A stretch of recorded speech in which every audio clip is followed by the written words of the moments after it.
अध्याय 7 देख रहे हैं। Weavers, iron smelters and factory owners. इसमें हम बुनकरों की बात करेंगे जो लोहा प्रगलन करते हैं, उनकी बात करेंगे, और जो फैक्ट्री के मालिक हैं उनके बारे में चर्चा करेंगे। लेकिन ये सारी चर्चा होगी तब जब अंग्रेजों का शासन था। एक आपको चित्र दिखाऊंगा, उससे आपको क्लियर होगा कि सिनेरियो क्या था। यहां पर आप जो शिप्स देख रहे हैं ये व्यापारिक जहाज हैं, यानी कि ट्रेडिंग शिप्स हैं। और ये पोर्ट आप देख रहे हैं, ये सूरत का पोर्ट है। सूरत एक जगह है, पोर्ट है, बंदरगाह है आपके गुजरात में। ये 17वीं शताब्दी 17वीं शताब्दी की मैं बात कर रहा हूं। यहां पर शुरुआती 17वीं सेंचुरी में ही डच यानी कि हॉलैंड, जो आज का हॉलैंड है या नीदरलैंड है, और इंग्लिश ट्रेडिंग शिप्स, अंग्रेज लोग यहां पर ट्रेडिंग करना इन्होंने शुरू कर दिया था। लेकिन 18वीं शताब्दी में इसका जो इंपॉर्टेंस है, इस पोर्ट का इंपॉर्टेंस खत्म होने लगा। अब क्यों, इसकी आपको जानकारी मिलेगी। पहली चीज यह है कि जो भी हमारे क्राफ्ट से शिल्प थे और जो भी इंडस्ट्रीज थी, वो ब्रिटिश रूल के अंतर्गत उनमें क्या परिवर्तन आए। और दो इंडस्ट्रीज को हम देखेंगे, दो उद्योगों को हम खास तौर पे देखेंगे।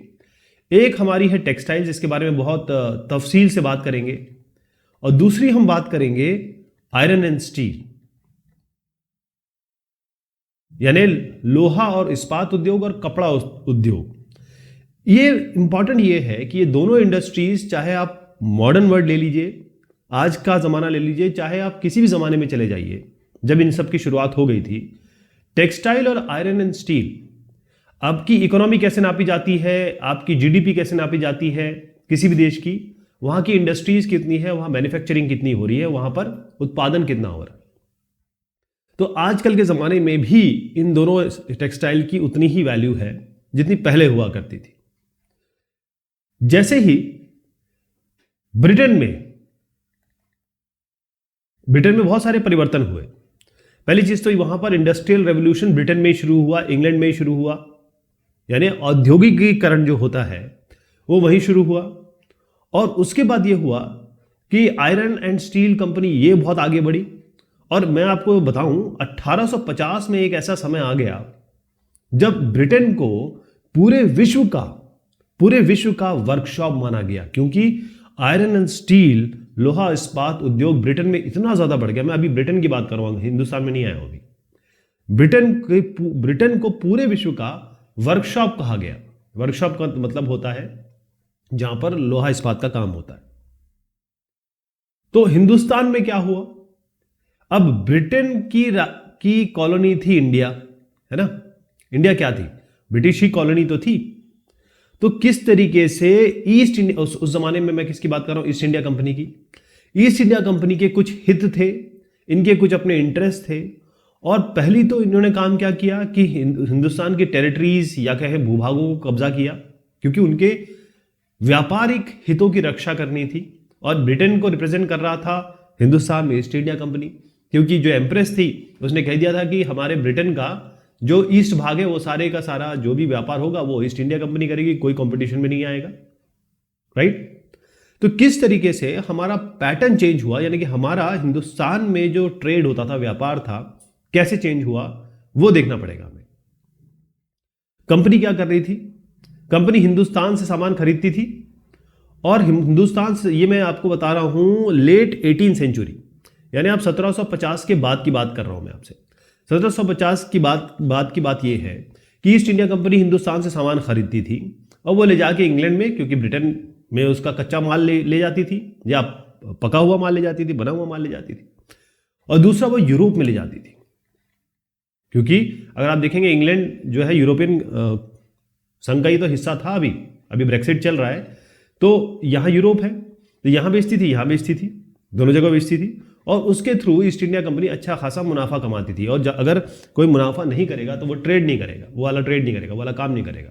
और हिंदुस्तान से इतना ज़्यादा मुनाफा मिल रहा था, इसीलिए हिंदुस्तान की फिर उन्होंने कब्जा किया, सरकार उनकी बन गई, या सरकार एक तरीके से ब्रिटिश सरकार हो गई। ओके, अब इसके अलावा एक और चीज हुई, जो ब्रिटेन के यहाँ जो इंडस्ट्रियलिस्ट थे बड़े बड़े, उन्होंने कहा यार हिंदुस्तान तो बहुत बड़ा देश है और वहाँ के लोग अभी उनको ज़रूरत है चीज़ों की, तो हम अपने यहाँ से मैन्युफैक्चर्ड करेंगे, मैन्युफैक्चर गुड्स, या कहेंगे कि हम यहाँ से चीज़ें बनाएंगे और क्यों ना हिंदुस्तान में जाके इसको बेच दिया जाए। तो एक तरीके से पूरे इंग्लैंड का जो भी सामान बन रहा था, मैक्सिमम सामान इंडिया आ रहा था, क्योंकि इंडिया में इसकी ज़रूरत थी, या ये कहें कि इंडिया में इसकी ज़रूरत महसूस कराई गई और फिर इसे बेचा गया। तो जब हिंदुस्तान में, ये इंडिया है, यहाँ के लोग हैं, मान लीजिए ये वास्तुकार है, ये शिल्पकार है, ये काम कर रहा है, और बाहर का सामान आएगा यहाँ बिकने के लिए, तब क्या होगा? और ईस्ट इंडिया कंपनी राज भी कर रही है, वो अपने हितों की रक्षा भी कर रही है, यानी कि उसको तो प्रॉफिट चाहिए, उसको क्या मतलब आपसे। तो उसको समझेंगे कि भाई हुआ क्या। यहां पर मैं जो आपको चित्र दिखाने की कोशिश कर रहा हूं, ये ब्रिटेन का चित्र है, इंग्लैंड का चित्र है, और ये उस जमाने की बात कर रहा हूं जब लोहा इस्पात उद्योग शुरू हुआ था वहां पे। मैंने आपसे कहा था कि दो चीजों की बात करेंगे, दो उद्योगों की बात करेंगे, एक तो टेक्सटाइल इंडस्ट्री, एक आयरन एंड स्टील जो उद्योग है उसकी बात करेंगे। तो टेक्सटाइल इंडस्ट्री से शुरू करते हैं। आपको बताऊं, हिंदुस्तान का जो इतिहास है बड़ा स्वर्णिम है। मैं 1750 पे अगर आपको ले जाऊं, उसके पहले ही, ठीक, इससे पहले कि ब्रिटिशर्स ने वाकई में बंगाल पे कब्जा किया, क्योंकि बंगाल पे कब्जा करने के बाद फिर तो असली चीज़ हो गई कि भाई कलकत्ता राजधानी बनी, और उसके बाद जो उन्होंने कंट्रोल किया वो तो खैर सब जानते हैं, वो हम पिछले डिस्कशन में देख चुके हैं। लेकिन कब्जा करने के बाद पहले ही जो बंगाल था, वो विश्व में, हिंदुस्तान और बंगाल, खास तौर पे बंगाल, ये पूरे विश्व में, मैं केवल आसपास की बात नहीं कर रहा हूं, पूरे विश्व में सबसे बड़ा उत्पादक था कॉटन टेक्सटाइल का, सूती वस्त्रों का। कॉटन टेक्सटाइल का सबसे बड़ा उत्पादन, या कहें पूरे देश में का उत्पादन बहुत ज्यादा था, उसमें मेन पार्ट था बंगाल का। क्यों? अब ये पूरे विश्व में क्यों ये कहीं विश्वविख्यात था या प्रसिद्ध था, क्या कारण है उसका? उसका कारण ये है कि एक तो इसकी क्वालिटी बड़ी मस्त, बहुत शानदार, यानी कि फाइन क्वालिटी, महीन, सुंदर, और इसके अलावा इस पे जो कशीदाकारी होती थी, जो इस पे काम किया जाता था, जिसे हम क्राफ्ट्समैनशिप कहते हैं, CNP कर देता हूं, इसमें जो काम होता था ना, वो आपको कहीं और नहीं मिलेगा। और उस जमाने में इसका इतना ज्यादा ट्रेड था। मैं आपको बताऊंगा कि अगर अब ये एशिया है, ठीक, ये पूरा एशिया है, तो वेस्ट एशिया, ये पूरा भाग जो हिंदुस्तान के एकदम, ये हिंदुस्तान है ना, यहां वेस्ट एशिया, ठीक है, सेंट्रल एशिया, वेस्ट एशिया और साउथ ईस्ट एशिया। अब मैं साउथ एशिया, ये पूरे एशिया में ऑलमोस्ट जो जहां जहां हिंदुस्तान की पकड़ थी या फिर उसका अप्रोच था, वहां हर जगह ये काम होता था, यानी कि ये कपड़े जाते थे और बड़ी मांग थी। बल्कि आपको मैं बताऊंगा, जावा, सुमात्रा और पेनांग स्पेशली नाम लिखे गए हैं यहां पर। देखिए, साउथ ईस्ट एशिया में जावा, सुमात्रा, पेनांग, ये आपको जानना जरूरी है। हिंदुस्तान ये है, ठीक है, ये अपना इंडिया दिख रहा है आपको। यहां पर आइए, ये जावा क्या हो गया, ये इंडोनेशिया, सुमात्रा और पेनांग। पेनांग कहां हो गया, ये मलेशिया, सिंगापुर आप देख रहे हैं। तो ये इलाकों में बड़ा जबरदस्त इसकी मांग थी और भेजा जाता था। अब हुआ ये कि उससे बहुत पहले की बात अगर मैं ले जाऊं, मैं 16वीं शताब्दी की बात आपको ले जा रहा हूं। यहां पर जो यूरोपियन कंपनीज थी, वो तो खुद ही आके ये टेक्सटाइल खरीदती थी हिंदुस्तान से और जाके बेचती थी और बड़ा अच्छा प्रॉफिट भी कमाती थी। तो यहां पर एक चित्र दिखाने की इन्होंने कोशिश की है, वो है ये पटोला, प्रॉपर पटोला, नखरा स्वैग, उस तरीके की कुछ बात समझ लीजिए आप। देखिए, ये जो पटोला कपड़ा है, ये पटोला वीविंग है, बुनकरी है, ये मिड 19th सेंचुरी की बात हो रही है, 1850 के करीब की बात हो रही है। और पटोला जो है ये किस किस जगह पे होता था, मैं आपको जगह दिखाऊंगा। एक सूरत है, एक अहमदाबाद है, एक पाटन है। ओके, सबसे बड़ी बात यह है कि इंडोनेशिया में इसकी बड़ी इज्जत थी, बड़ा रिगार्डेड था और बहुत मांग थी इसकी। और आपको जान के खुशी होगी कि इंडोनेशिया का जो परंपरागत बुनकरी है, लोकल वीविंग है, उस ट्रेडिशन में ये आ गया। अब वहां पर पटोला की बुनकरी उनके परंपरागत यानी जैसे कल्चर में आ चुकी है। तो मैं आपको ये जगह, ये देख रहे हैं आप कितनी शानदार काम हुआ है। तो पटोला मैं आपको दिखा रहा हूं, सूरत, अहमदाबाद और पाटन, कहां बताया मैंने? ये पाटन हो गया, ये अहमदाबाद हो गया, ये सूरत हो गया। पाटन, अहमदाबाद, सूरत। अच्छा, ये चित्र जो दिखाता है वो प्लेन व्हाइट, जो बिल्कुल व्हाइट सूती कपड़ा बन रहा है। चेक्स और स्ट्राइप्स वाले कपड़े जहां बन रहे हैं वो सब दिखाया गया है। शीन्स, इसके बारे में मैं चर्चा करूंगा अभी। सिल्क, यानी कि हम रेशम की बात कर रहे हैं। तो ये इलाका सबसे इंपॉर्टेंट है, ये और ये। क्यों है? उसका कारण क्यों है? यहां क्यों नहीं है और यहां क्यों है? यहां से तो आपके जो जमीन के रास्ते, रोड के रास्ते चीजें जाती थी। यहां पर शिप के रास्ते, यहां से शिप के रास्ते, यहां से शिप के रास्ते, यानी पानी के रास्ते, इसलिए इतनी फेमस जगह हुई। तो आप समझ गए पटोला कहां होता था। ऐसे हर एक के नाम मैं एक एक करके लूंगा जहां जहां इसकी जरूरत होगी। अब बात आती है कि यूरोपियंस को पता कैसे चला कि भाई हिंदुस्तान का कपड़ा इतना बेहतरीन है और यूरोपियंस क्यों चले आए यहां पे, और उसके बाद क्यों पीछे इंग्लिश आए, और फिर जो कहानी हुई वो तो आपको पता है। तो यूरोपियन ट्रेडर्स जो थे उनको सबसे पहले जो सूती कपड़ा है, कॉटन क्लॉथ, हिंदुस्तान का, कहां का? इंडिया का, वो इंडिया में नहीं दिखा उनको, वो इंडिया थे ही नहीं। उन्होंने देखा कि जो अरब मर्चेंट्स हैं, अरबी जो व्यापारी हैं कपड़ों के, मोसुल में, अब मोसुल कहां है? आज भी इराक में ही है। वहां पर इन कपड़ों को देखा इन्होंने। मैं आपको दिखाता हूं, ये इराक है, ठीक है, और ये आपका मोसुल है, और यहां पर आपके अलग अलग गल्फ है, और यहां से ये लोग जो ट्रेड करते थे, और यहां के हिसाब से मोसुल में इन्होंने सबसे पहले ये कपड़ा देखा। और ये कपड़ा ऐसा था कि एक आप अपने उंगली की रिंग निकाल लीजिए और रिंग में ये कपड़े को आप भेजिए तो पूरा कपड़ा पास हो जाता था। तो इतना शानदार क्वालिटी का था। तो ये मोसुल के नाम पे इनको जो कपड़ा दिखा, इन्होंने इसका नाम रख दिया मुस्लिन। क्या लिखा? मुस्लिन या मसलिन। नाम याद रहेगा, मुस्लिन या मसलिन। हमारे यहां इसको क्या कहा जाता है? मलमल। मलमल, ठीक। मुस्लिन या मलमल एक ही है, ध्यान रखिएगा।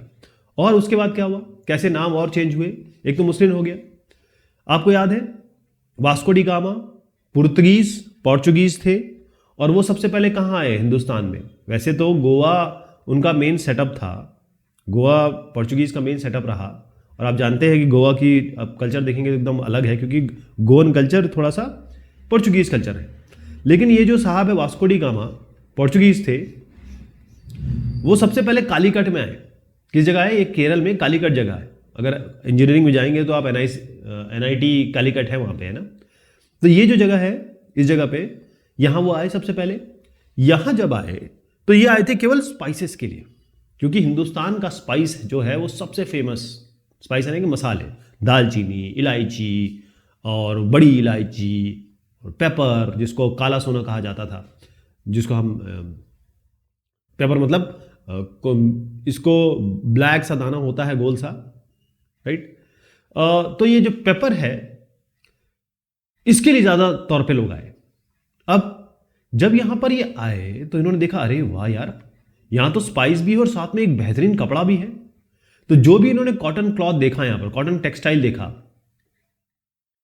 तो जब ये वापस लौटे तो साथ में स्पाइस प्लस ये कॉटन टेक्सटाइल साथ में लेके गए। और जब ये दोनों लेके गए तो उसका नाम, क्योंकि जब पहुंचे तो क्या करेंगे, नाम इसका क्या नाम लिखा जाएगा, क्योंकि ये कैलीकट आए थे, तो कैलीकट के नाम पे हर एक जो कॉटन का वस्त्र जो ये लेके गए उसका नाम इन्होंने रख दिया कैलिको। क्या रखा? कैलिको। तो calico became the general name for all cotton textiles. Calico इस तरीके से एक नॉर्मल नेम बन गया, डिफॉल्ट नेम बन गया, जो भी कपड़ा होगा कैलिको कपड़ा है, राइट। मैं आपको एक चित्र दिखाना चाहूंगा, पहले मैं आपको जरा थोड़ा और दिखा दूं, चित्र आपको समझ में आ जाए। देखिए ये कैलिको कपड़ा अलग अलग, इसमें देखिए थोड़े से मोटे दाने दिख रहे हैं आपको, एकदम महीन है। तो अलग अलग तरीके से कैलिको कपड़ा यूरोप में बिकता था, आज भी कैलिको की बड़ी मांग है। तो ये कैलिको कपड़ा इस तरीके से हुआ, हिंदुस्तान का सूती कपड़ा है ये, है ना। मुस्लिन कहां से? मोसुल से शुरू हुआ, ये कैलिकट से कैलिको बन गया। एक मैं आपको चित्र दिखाना चाहूंगा, यहां पर एक ऑर्डर गया है, कहां से? ब्रिटेन से बंगाल। ब्रिटेन के लोगों ने, मर्चेंट्स ने, ट्रेडर्स ने, ये बंगाल के जो एजेंट्स हैं उनको एक बही खाता या फिर एक ऑर्डर भेजा, ऑर्डर बुक भेजी। और ऑर्डर जो भेजा वो बंगाल में कलकत्ता में भेजा, 1730 में भेजा इन्होंने कागज। और जो कागज भेजा उसको देखिएगा जरा ध्यान से कि उसमें क्या बताया गया है। ये जो आप कागज देख रहे हैं इसमें बकायदा लिखा हुआ है, थोड़ा क्लियर नहीं है लेकिन इसमें बिल्कुल बताया गया है कि क्या क्या चीज हमें लेनी है, कितनी लेनी है, क्या रेट है। तो आप देखेंगे हर एक रेट ऑलरेडी लंदन में तय हो गया था। लंदन ग्रेट ब्रिटेन की राजधानी है, उस जमाने में भी थी। और ये जो होता था ऑर्डर 2 साल पहले दिया जाता था, क्योंकि 2 साल का मतलब क्या है, पहले तो लंदन से वो इंडिया आएगा, इंडिया से वो बन के वापिस जाएगा, या फिर इंडिया में ही जो चीज़ बनेगी वो यहाँ से जाएगा, क्योंकि इंडिया में बनेगा उसका टाइम, फिर उसके बाद वो इंग्लैंड जाएगा। तो 2 साल का समय ये पूरा लगता था।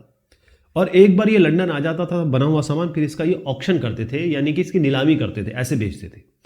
तो इस बही खाते की बुक से हमें बहुत सारी चीज़ पता चलती है, इस कागज से हमें बहुत सारी चीज़ पता चलती है कि हिंदुस्तान में क्या चीज़ उस जमाने में बनती थी और किस चीज़ की मांग थी। और एक चीज़ बताऊं आपको, ये अगर आप ये चित्र देखेंगे ना तो इसमें कितनी मांग है आप जान के रश करेंगे। थोड़ा इसको क्लियर कर देता हूं मैं। आप जान के रश करेंगे कि इसकी उस जमाने में मांग में 1730 की बात कर रहा हूं, ध्यान रखिएगा। 6 लाख 589000 ये प्रिसाइज नंबर है, लेकिन मैं मान लेता हूं कि 6 लाख है। 6 लाख 6 लाख थान पीसेस ऑफ क्लोथ, जिसको ये लोग बोला करते थे एक पीस गुड्स। क्या कहते थे? एक पीस गुड। और एक पीस गुड जो होता था, मतलब 6 लाख में जो एक पीस गुड होता था वो होता था 20 यार्ड, यानी 20 गज बाय 1 गज, 20 यार्ड्स बाय 1 यार्ड। अब देखिएगा, 1 यार्ड होता है 3 फीट के बराबर, या 1 यार्ड होता है 36 इंचेस के बराबर, और 1 फीट होता है 1/3.28 मीटर। तो मीटर में आप निकाल सकते हैं। और ये जो 6 लाख इन्होंने इनको हम थान कहते हैं, हिंदुस्तानी में हम इसको थान कहते हैं। थान मतलब एक कपड़े का जो टुकड़ा होगा वो थान कहेंगे। 20 यार्ड बाय 1 यार्ड, 20 गज बाय 1 गज। अब आप देखिए इस पूरे कागज को जो मैं आपको दिखा रहा हूं यहां पर, इस पूरे कागज में यहां पर तकरीबन 98 टू बी प्रिसाइज वैरायटीज हैं। किसकी? कॉटन की और किसकी? सिल्क की, यानी कि सूती और रेशम दोनों की रिक्वायरमेंट यहां पर है। और आप देखेंगे कि इसमें हर तरीके का नाम लिखा हुआ है। और हिंदुस्तान में जो मेन चीजें बनती थी, जो फेमस थी, उसका नाम बता दूं। शिंट्स, ये चित्र देख रहे हैं, अब इसके बारे में चर्चा होगी। कोसा, बेंडाना। अच्छा, कई जगह ऐसा होता था कि भाई ये नाम नहीं बने थे, तो जिस जगह से पैदा होता था, जिस जगह पे बनता था, उसके नाम से चलता था कपड़ा। कासिम बाजार का कपड़ा, पटना का कपड़ा, कलकत्ता का कपड़ा, उड़ीसा का कपड़ा और चारपुर का कपड़ा।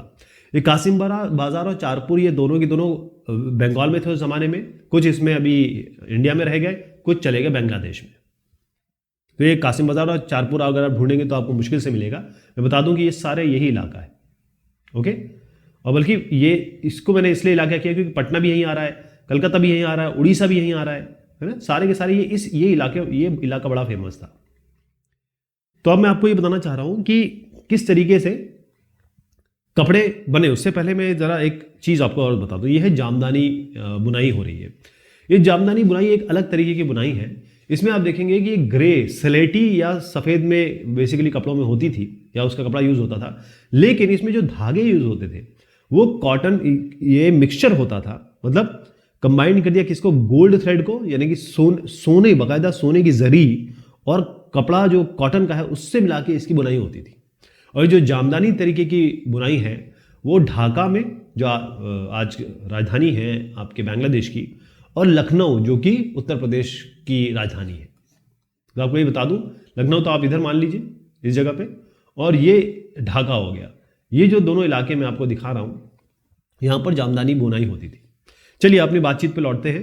मैं बात कर रहा था कि जो ऑर्डर हुआ है, अलग अलग जो ये ऑर्डर दिया गया था, कहां से दिया था? ब्रिटेन से दिया गया था, कलकत्ता, यानी बंगाल के जो एजेंट्स थे कि भाई ये जो चीजें हमें रिक्वायरमेंट है ये बना के भेजिए। ओके, तो इसमें क्या क्या था? एक शिंट्स था, एक आपका हो गया खोसा, कोसैस लिखा हुआ है लेकिन इसको कोसा बोलते हैं हम, खासा, कोसा। एक है बेंडाना। ये अब आपको पता है ये नाम कहां से आए हैं?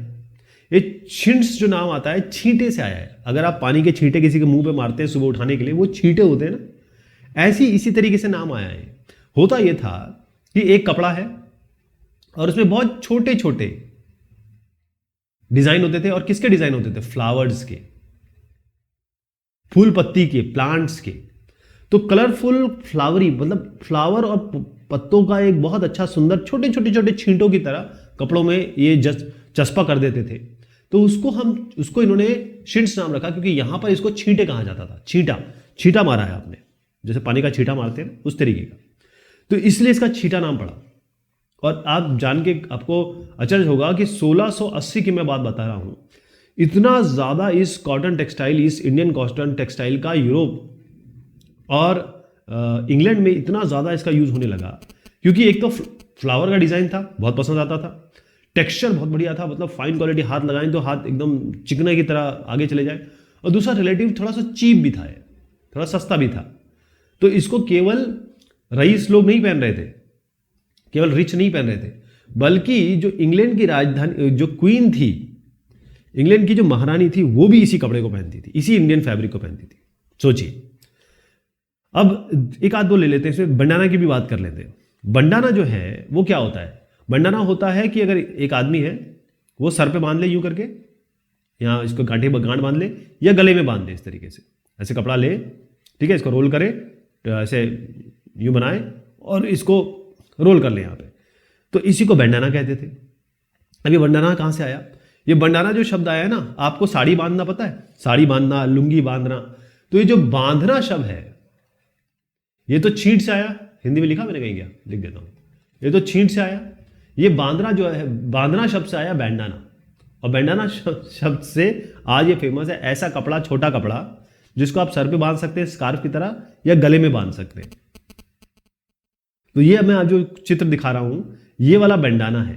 और आप देखेंगे कि ये मैं अर्ली 20वीं शताब्दी की बात कर रहा हूं, यानी 1900 के ऊपर, 1920 के करीब बात समझ लीजिए आप देखेंगे यहां पे ये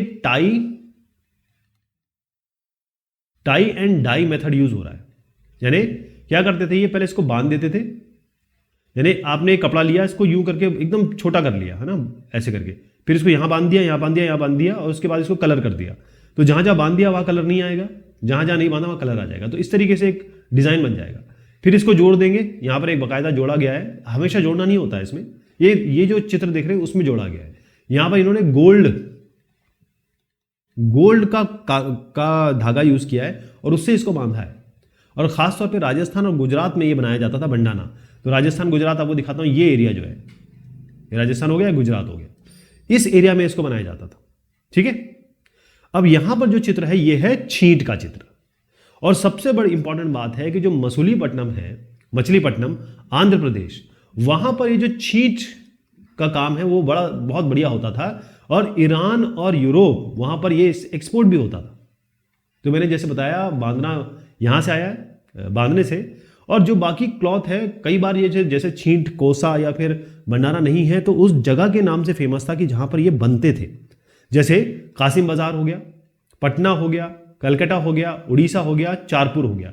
तो मैं आपको फिर से दिखाना चाहूंगा, वैसे मैं बता चुका हूं आपको, लेकिन एक बार और देखिएगा। पटना हो गया, कलकत्ता हो गया, उड़ीसा हो गया, ये ढाका, यहीं पे आपका चारपुर, और यहीं पे कासिम बाजार है। इसी जगह पे कासिम बाजार और चारपुर है, ध्यान रखिएगा। तो इन सारी जगह के नाम से जाना जाता था। Indian textiles in European market. तो यूरोपीय बाजारों में हिंदुस्तानी कपड़े, अगर मैं आपको बताऊं कि 18th century, early 18th century की बात मैं कर रहा हूं, यानी कि आप 1710 के आसपास समझ लीजिए, 20 के आसपास समझ लीजिए। तो यहां पर हिंदुस्तान का जो टेक्सटाइल्स था वो तो बहुत ज़्यादा फेमस था, क्योंकि उसकी क्वालिटी बहुत फाइन थी। और दूसरा ये था कि उसमें जो कशीदाकारी होती थी या एम्ब्रॉयडरी कहें, वो बहुत ही नायाब तरीके की होती थी। तो हुआ ये कि जितने भी वुल, यानी जो ऊन बनाने वाले हैं और जो सिल्क बनाने वाले हैं, कहाँ के, यूरोप के, और ख़ासतौर पे इंग्लैंड की मैं बात कर रहा हूँ, उन्होंने कहा कि ये जो क्वालिटी आ रही है हिंदुस्तान से, इसको ज़रा बंद किया जाए। उन्होंने अपने जितने भी हुक्मरान थे, यानी कि जो गवर्नमेंट थी, उन पे प्रेशर डाला कि भाई ऐसा है, ये जो हिंदुस्तान से, इंडिया से जो चीज़ें आ रही हैं, इसको ज़रा बंद किया जाए, बैन किया जाए। अब हुआ बिल्कुल वही 1720 में, मैं जैसे बता रहा हूँ कि अर्ली 18वीं शताब्दी की बात मैं कर रहा हूँ, यहां पर वहां की जो गवर्नमेंट है उसने एक लॉ पास किया, बकायदा एक लेजिस्लेशन पास किया कि भाई, और लेजिस्लेशन क्या था कि ये जो वुल और सिल्क इंडिया से आ रहा था इसको इन्होंने बैन किया। यानी जितने भी प्रिंटेड, ये पूरा तो बैन नहीं हो पाया क्योंकि बाकी लोगों की भी उसमें कहीं ना कहीं इन्वॉल्वमेंट थी, तो जो प्रिंटेड शिंड्स थे, क्योंकि सबसे ज्यादा मांग इसी की थी। मैंने बताया था कि जो ब्रिटेन की महारानी है वो भी यही कपड़े पहन रही थी, जो रईस लोग हैं वो भी यही कपड़े पहन रहे थे, शिंड्स वाले, छींटे वाले कपड़े। तो जो शिंड्स कपड़े थे खासतौर पे उनको बैन करने का एक लेजिस्लेशन पास किया। और आपको जान के खुशी होगी कि इसका नाम भी इन्होंने कैलिको एक्ट रखा। काली कट से निकला था ये नाम, है, पोर्चुगीज वापस लेके गए थे तो सारे इसको कैलिको ही कहा गया। यहां पर एक चित्र दिखाना चाहूंगा आपको, ये है डच सेटलमेंट आप देख रहे हैं, और ये कहीं बाहर का नहीं है, ये हमारे कोचीन का है। हिंदुस्तान में जो कोचीन है वहां पर डच यानी हॉलैंड, नीदरलैंड आप कह लें, 17वीं शताब्दी की मैं बात कर रहा हूं। तो क्योंकि यहां पर ट्रेड होता था तो यहां पर ये अपनी कॉलोनीज भी बना लेते थे, केवल डच ने नहीं, कई लोगों ने कॉलोनी बनाई, यहां नहीं, जहां जहां वो आए और सेटल हुए। अब फिर ब्रिटिश क्या कर रहे थे, क्योंकि ये चीजें अगर आप बैन करोगे तो फिर करना क्या है, वो क्या करते थे कि जो हिंदुस्तान के बिल्कुल प्लेन कपड़े हैं ना, जो इंडियन क्लॉथ है, उस पे वो वहीं पर प्रिंटिंग करते थे, यानी शिंड्स वगैरह की एक तरीके से नकल उतारते थे और फिर ये इंग्लैंड के बाजारों में बेचते थे। ये भी होने लगा। अच्छा, जब हम कंपटीशन करते हैं ना तब हमारा इनोवेशन होता है। जब मान लीजिए आप लोग, दो लोग दौड़ रहे हैं और आपको पता है कि ये आपसे जीत जाएगा, तो आप पूरा जोर लगा देते हैं और फिर हो सकता है कि आप भी जीत जाए, ये पॉसिबल हो सकता है। तो यही हुआ कि ये इंडिया है और ये आपका इंग्लैंड है या यूरोप है। तो इंग्लैंड ने खास तौर पे हिंदुस्तान से जो उसको कड़ा मुकाबला करना पड़ रहा था, या कहें कि हिंदुस्तान का जो माल था वो ऑलरेडी बहुत फेमस था, उससे मुकाबला करने के लिए इन्होंने टेक्नोलॉजिकल इनोवेशन किया, यानी कहें कि प्रौद्योगिकी के क्षेत्र में बहुत नायाब चीजें इन्होंने बना दी। जैसे मैं एग्जांपल देता हूं, यहां पर आप देखिएगा, ये है 1764 में ये स्पिनिंग जेनी बनाई गई। और कौन सा आपने बनाया, इनका साहब का नाम है जॉन विलियम खे, KAYE। इन साहब ने स्पिनिंग जेनी बना दी। तो इससे क्या हुआ कि जबरदस्त तरीके से जो प्रोडक्शन है वो बहुत बेहतरीन तरीके से बढ़ गया। जो पहले एक स्पिंडल पे एक आदमी काम किया करता था, स्पिनिंग जेनी बेसिकली मैं अगर आपको दिखाऊं तो आप यहां देखेंगे ये टकलियां लगी हैं, स्पिंडल कहते हैं इसको, ये टकलियां जो लगी हैं, इन टकलियों पे एक साथ, कई टकलियों पे एक साथ आप कपड़ा बुन सकते थे, एक ही आदमी, यानी एक सिंगल वर्कर, एक सिंगल आदमी इस स्पिनिंग जेनी से एक साथ बहुत सारे धागे इस पे बुनाई कर सकता था। ओके, जैसे इसको व्हील को टर्न किया जाए, तो इसको किसने बनाया था, जॉन विलियम के साहब ने। इसके साथ एक और साहब थे, ये थे रिचर्ड आर्कराइट, देख लीजिए इनको, ये रिचर्ड आर्कराइट। वैसे तो इन्होंने भाप का इंजन, जो वाष्प जनित इंजन है, उसका डेवलपमेंट किया था, उसको इन्वेंशन किया था, लेकिन मेन चीज ये थी कि जो भाप से चलते हुए इंजन है वो हर जगह इस्तेमाल होने लगे, जैसे रेलवे में इस्तेमाल होने लगे। और यहीं पर आप देखिए कि ये भाप से चलने वाला ये मशीन है, और ये जब घूमता है तो यहाँ पर ये अपने आप बुनाई और कताई तो खैर हो चुकी होती है, बुनाई शुरू हो जाती है। तो कहने का मतलब ये है कि जो स्टीम इंजन बनाया रिचर्ड आर्कराइट साहब है, इन्होंने स्टीम इंजन बनाया, वाष्प इंजन बनाया। और 1786 में जब इन्होंने ये काम किया तो इन्होंने जो कॉटन टेक्सटाइल वीविंग, यानी जो बुनाई है, कॉटन सूती कपड़ों की जो बुनाई है, उसमें इन्होंने रेवोल्यूशन का काम कर दिया, इतना बेहतरीन काम कर दिया कि पूछिए मत। ठीक है, अब फिर भी अगर आप देखें तो 18वीं शताब्दी के एंड तक, मतलब 1780 से 1800 तक के बीच में, अभी भी जो इंडियन टेक्सटाइल है वो अभी भी मार्केट में अपनी पकड़ बना के उन्होंने रखी थी, राइट। और फिर आप देखिए कि इंडियन टेक्सटाइल्स के फायदा कौन कौन कमा रहा था, चाहे आप यूरोपियन ट्रेडिंग कंपनी देखें, चाहे आप डच देखें, हॉलैंड, नीदरलैंड की मैं बात कर रहा हूँ, फ्रेंच हो गए, इन्होंने बड़ा जबरदस्त प्रॉफिट कमाया इससे। करते क्या थे ये लोग, करते क्या थे, ये जैसे मान लीजिए इंडिया है, ये लोग आते थे यहां पर और सिल्वर लेके आते थे। सिल्वर क्या हुआ, चांदी लेके आते थे, तो चांदी देते थे और यहां से कपड़े ये लेके जाते थे। लेकिन जो इंग्लिश है उनको तो जरूरत पड़ी नहीं। उसका कारण क्या है, जिस समय की मैं बात कर रहा हूं, तो इंग्लिश को, यानी कि जो ब्रिटिश सरकार है ईस्ट इंडिया कंपनी को, इनको बंगाल की दीवानी मिल गई थी। अब दीवानी का मतलब ये है कि जो भी पूरे बंगाल के जितने भी रिसोर्स है, रेवेन्यू रिसोर्सेज, वो इनके पास आ गए। अब यहाँ से वो रेवेन्यू कमाते थे, यानी कि कर टैक्स लगाते थे, पैसा कमाते थे, पैसा मिलता था। तो अब इनको ये सिल्वर लाने की जरूरत नहीं पड़ी अंग्रेजों को। ठीक है, ये जो चित्र है बड़ा खास चित्र है, ये मैं कई बार आपको बता रहा हूं।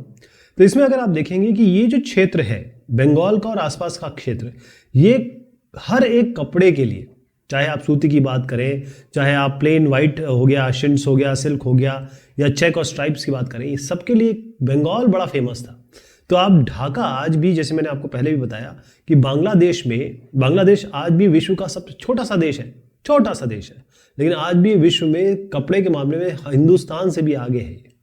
राइट, पहले ये ईस्ट पाकिस्तान था, फिर ये बांग्लादेश बन गया। और ख़ास तौर पे इसमें जो मलमल हो गया, जिसको हम मसलिन भी कहते हैं, और जामदानी, इसकी बुनाई के लिए बहुत इंपॉर्टेंट जगह थी। और ये इलाका मैंने बताया, आपको, ये भी बड़े फेमस थे। जैसे आप देखिए गुजरात का इलाका बताया गया है, मद्रास हो गया, यहाँ पर आंध्र प्रदेश का इलाका हो गया। ये सब जो इलाके हैं खास तौर पे इन कपड़ों के मामले में सबसे फेमस जगह रही है, इंपॉर्टेंट ट्रेड सेंटर रहे। तो बुनकर थे कौन? Who were the weavers? अब ये बात आती है, बुनकर कौन थे? जो बुनाई करते थे, वो कम्युनिटी, वो समुदाय के लोग थे जिनका काम ही बुनाई था। यानी वीवर का काम है वीविंग, है ना। अब ये जो स्किल है, जैसे ये साहब है, अब ये अगर डैड है तो ये अगर सन है तो डैड से सन पे जाती थी, फिर इनके सन होंगे तो वो भी उनके पास जाती थी। यानी जनरेशन टू जनरेशन ये आगे अपने काम को बढ़ाते थे। अगर मैं नाम लूँ बहुत महत्वपूर्ण उस जमाने में जो अलग अलग बुनकर समुदाय रहे, तो उसमें अगर बंगाल की बात करूँ तो वहाँ पर आपका तांती, ये बुनकर थे। अगर मैं आपको ज़रा नॉर्थ इंडिया में ले जाऊँ, मतलब उत्तर प्रदेश और थोड़ा सा नीचे का मध्य प्रदेश, इस तरीके के इलाके जो है, वहाँ पर आप देखेंगे तो आपको मिल जाएंगे जुलाहास। आपको याद है कबीर साहब वगैरह, सबका नाम आपने सुना हुआ है, इसी प्रजाति वगैरह से आया करते थे वो। और फिर हो गए मोमिन, ये कहाँ के हैं? ये भी नॉर्थ इंडिया के हो गए। अब अगर आप थोड़ा सा साउथ इंडिया की तरफ आ जाए, नीचे की तरफ आ जाए, तो इसमें आपको मिलेंगे साले, मिल जाएंगे, इसमें आपको काई कोलर मिल जाएंगे, और फिर इसमें मिल जाएंगे आपको देवांग। तो ये लोग थे जो ये वाला काम किया करते थे। तो ये काम का तरीका था, काम का तरीका क्या था? जो पहला स्टेप है इस काम में, सबसे पहले जो काम होता था, इसमें पहला काम था स्पिनिंग। मतलब अभी आपके पास कपास है मान लीजिए, या फिर रॉ मटेरियल है, उससे आपको धागे बनाने हैं। पहले वो धागे बनेंगे तब तो आगे काम बढ़ेगा, धागों से कपड़े बनते हैं। और जो आपके, जैसे मान लीजिए एग्जांपल ले लेते हैं, कॉटन है, कॉटन जो आता है उससे अगर आप थ्रेड बनाना चाहते हैं तो क्या काम करेंगे? तो उसका ये जो काम है स्पिनिंग का काम, ये मोस्टली स्पिनिंग का काम ये काम करते थी औरतें काम करती थी। और ये चरखा और टकली का इस्तेमाल उस जमाने में होता था। तो जो उसमें धागा है वो चरखे पे इस तरीके से स्पन होता था, ठीक है, और फिर उसके बाद ये टकली पे जाके रोल हो जाता था। यानी कि मैं आपको यहां दिखाऊं, देखिए ये चरखा है, और चरखे से ये टकली जो आप देख रहे हैं ना, यहां पर आके ये फाइनली जो धागा है इस पे बंध जाता था, और फिर ये धागा आगे इस्तेमाल होता था। तो ये वाला जो चरखा और टकली जो है, ये चरखा हो गया और ये टकली है, ये बड़े फेमस, मतलब एक इंपॉर्टेंट इंस्ट्रूमेंट थे, या ये कहें कि ऐसी चीज़ थी जो हर जगह आपको पाई जा रही थी, हर जगह मिल रही थी। उसके बाद एक बार जब ये थ्रेड बन जाता है, दूसरा काम क्या आता है? थ्रेड से आपको बनाना है क्लॉथ। अब कपड़ा बनाना है, तो जो क्लॉथ बनाने का काम जो करते थे वीवर यानी कि जो बुनाई वाले, वो मोस्टली मेन करते थे। जैसे ये वाला जो स्पिनिंग का काम है विमेन करती थी, और थ्रेड से क्लॉथ बनाने का काम ये मेन करते थे। अब केवल यही की बात नहीं होगी, अब कपड़ा तो बन गया, अब इसकी रंगाई होनी है, यानी इसको कलर करना है, और इस पे कई बार इम्प्रिंट करने होते हैं, बहुत जैसे प्रिंटिंग करनी होती है, वो कौन करते थे? तो एक तो प्रिंटिंग करनी है इसमें, और प्रिंटिंग इस तरीके से नहीं, बहुत सलीके से प्रिंट डालने हैं इस पे। तो ये जो कलरिंग का काम है वो ये करते थे रंगरेज लोग। कौन करते थे? रंगरेज लोग। और जो प्रिंटिंग का काम होता था, ये अब देख रहे हैं महिला जो प्रिंट कर रही हैं, ये बेसिकली ये डाइंग का काम कर रहे हैं, डाई कर रहे हैं, कपड़े को रंग रहे हैं। और ये जो काम कर रही हैं, जो महिला कर रही हैं, ये बड़े स्पेशलाइज लोग होते थे, इनको कहते थे चिप्पीगर्स। क्या कहते थे? चिप्पीगर्स। ये जो स्पेशलिस्ट लोग होते हैं, दिखा दूं आपको। सबसे पहला काम क्या हुआ, यहां पर आइए, पहले आप कपास वगैरह लाइए, पहले उससे धागा बनाइए, टकली में लगा दीजिए, और उसके बाद टकली से आप कपड़ा यहाँ बुनाई करेंगे। ये तांती वगैरह लोग कर रहे हैं, ये सब जो मैंने नाम लिया। उसके बाद ये रंगरेज हो गए, कपड़े को रंग रहे हैं। उसके बाद ये जो महिला है इस पर प्रिंट कर रही है, इनके पास एक ब्लॉक है, ब्लॉक से बहुत कायदे से हर जगह ये प्रिंट कर रही है। तो ये स्टेप होता था एक एक करके, और हजारों लाखों लोग जो थे इसी काम में लगे हुए थे। यहां पर आप देखेंगे तो ये जो एग्जाम्पल दिया है, ये जो चेहरा दिया है, ये तांती लोग हैं। कहाँ के? बंगाल के। और ये पिट लूम पे काम करते थे, यानी ये जो लूम बनाया इन्होंने, जो जहां कपड़ा बन रहा है, ये यहाँ जमीन थोड़ी सी नीचे से हटी हुई है, ये गड्ढा है, तो ये देखेंगे इनका पैर जो है वो नीचे गया हुआ है, और फिर यहाँ से ये चलाते थे और इस तरीके से बुनाई कताई करते थे। ठीक है। एक शब्द आने वाला है औरंग। औरंग का मतलब ये होता है, ये पर्शियन शब्द है और इसका मतलब होता है भंडार, वेयर हाउस, या आप कह सकते हैं स्टोर हाउस, जहां पर चीजें रखी जाती हैं। कई बार जो वर्कशॉप होती है ना, उसको भी ये औरंग कहते थे। उस जमाने में ये शब्द चलता था, औरंग। तो मैंने औरंग क्यों बताया आपको, उसका कारण क्या है, देखिए। हुआ ये कि जब ब्रिटेन में जब टेक्सटाइल बनना शुरू हो गया, मैंने कहा टेक्निकल जो इनोवेशन आपको बताए थे, औद्योगिक जो परिवर्तन हो रहे थे, नए नए आविष्कार हो रहे थे, तो उससे क्या हुआ कि जो इंडियन वीवर्स हैं या इंडियन टेक्सटाइल में जो लोग हैं, उन पे बहुत बुरा असर पड़ा। ठीक है। हुआ क्या, सबसे पहले बहुत सारे अलग अलग इन पे इफेक्ट हुए। पहला इफेक्ट जो हुआ वो ये था कि इंडिया का जो माल है वो कहाँ कहाँ जाता था, वो जाता था अमेरिका जाता था, वो जाता था आपका यूरोप। तो अब इंडिया के माल के अलावा अब इंग्लैंड का माल भी यहाँ जा रहा है, इंग्लैंड का माल भी यहाँ जा रहा है। तो अब इनको कंपटीशन फेस करना पड़ा, और वो कंपटीशन में वो खड़े नहीं हो पाए। हिंदुस्तान का माल इंग्लैंड के माल के सामने, जो अमेरिका और इंग्लैंड, ये अमेरिका और यूरोप में जाता था, उसके सामने खड़े नहीं हो पाए। दूसरा क्या होता है कि हिंदुस्तान का जो माल जा रहा था, खासतौर पे जो इंग्लैंड में जा रहा था, वो उन पे लगा दी इन्होंने बहुत ज़बरदस्त ड्यूटी, या ये कहें कि टैक्स लगा दिया, बहुत ज़बरदस्त टैक्स लगा दिया। अब इतना बड़ा टैक्स लगाएंगे तो पहले तो लोग उसको भेजेंगे ही नहीं, और भेजेंगे तो वहाँ के लोग खरीदेंगे नहीं, राइट। बेसिकली क्या है कि जो इंडिया के टेक्सटाइल थे, अमेरिका और यूरोप, उसको तो इन्होंने हटा ही दिया। मतलब इंग्लिश लोगों ने, इंग्लिश टेक्सटाइल ने हिंदुस्तान के कपड़ों को हटा दिया। इसके अलावा जो इंडिया का जो परंपरागत मार्केट था, जहाँ पर इंडिया के कपड़े जाते ही जाते थे, जैसे अफ्रीका हो गया, अमेरिका होगा, यूरोप हो गया, वो सब मार्केट भी किसने कैप्चर कर लिए? ब्रिटेन के बने हुए कपड़ों ने कर लिए। अब इससे क्या हुआ कि सारे के सारे जो बुनकर, जैसे मैंने बताया था, मिलियंस ऑफ इंडियन, बहुत सारे लोग, लाखों की तादाद में ये काम किया करते थे, वो सारे के सारे बेचारे उन पे हिट हुआ, वो परेशान हुए। और बेसिकली क्या था कि ये लोग क्या करते थे, बंगाल की बात बता रहा हूँ, एजेंट्स आते थे। एजेंट्स, अगर आपको याद है, एक मैंने कागज़ दिखाया था आपको, उसमें ऑर्डर था। ऑर्डर क्या था? 2 साल का ऑर्डर था कि भाई ये हमें चाहिए, और 5 लाख करीब या 6 लाख करीब उन्होंने ऑर्डर दिए हुए थे। जब इतने ऑर्डर आते थे तो लोग काम में लगे रहते थे, लोगों को पैसा भी मिलता था। लेकिन अब क्या हुआ कि ये जो एजेंट्स थे, इन्होंने ऑर्डर देना बंद कर दिया, इन्होंने पैसा देना बंद कर दिया, क्योंकि पेशगी देते थे, एडवांस देते थे, और एडवांस लेके फिर ये लोग काम शुरू करते थे। ये लोग जो दिख रहे हैं, तो इनको एडवांस मिलना खत्म हो गया और बेचारे इनकी हालत खराब हो गई। एजेंट्स जो है अब इनको पैसा नहीं देते थे, क्योंकि मांग ही नहीं रही।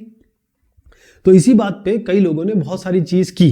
तो ये मैं आपको अभी बताता हूँ, लेकिन मैं आपको ये बता दूँ कि हुआ ये कि जो डिस्ट्रेस्ड वीवर थे, यानी जो परेशान बुनकर थे, वो उन्होंने गवर्नमेंट से हेल्प मांगी कि भाई हमें किसी तरीके से मदद की जाए, हमको प्लीज़ मदद कीजिए। लेकिन अभी जो सबसे वर्स्ट था, जो सबसे बुरा दिन था, वो तो बुरे समय तो आना बाकी था। उसका कारण ये था कि 1830 की मैं बात कर रहा हूँ, उसके बाद जो है, जो ब्रिटिश कपड़े, ब्रिटिश टेक्सटाइल है, वो पूरे इंडिया में आके भर गए। मतलब ब्रिटिश टेक्सटाइल्स पूरी इंडिया में आके भर गई। आपको बताऊं 1880, मतलब 50 साल के अंदर जो हिंदुस्तान में कपड़ा यूज होता था, उसमें 2/3 कपड़ा वो ब्रिटेन का कपड़ा यूज करते थे। मान लीजिए, अगर आप एक एग्जाम्पल लेके देखिए कि अगर 100 कपड़े आते थे, 100 × 2/3, इतने कपड़े वो हिंदुस्तान वाले हिंदुस्तान के नहीं पहनते थे, वो ब्रिटेन के कपड़े पहनते थे, ब्रिटेन से आए हुए कपड़े पहनते थे।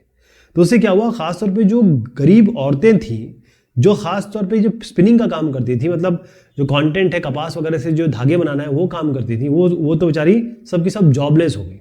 सब बहुत उनकी हालत खराब हुई। इसके बारे में मैं अभी आपको एग्जांपल दूंगा कि क्या किसने क्या कहा था। लेकिन एक चीज़ है, जो हथकरघा उद्योग है ना, हथकरघा उद्योग, हैंडलूम, वीविंग, ये कभी खत्म नहीं हुई इंडिया में। उसका कारण ये था कि कई ऐसी डिज़ाइन थी और कई ऐसे कपड़े थे, कई ऐसा कपड़े थे जो मशीन नहीं बना सकती थी।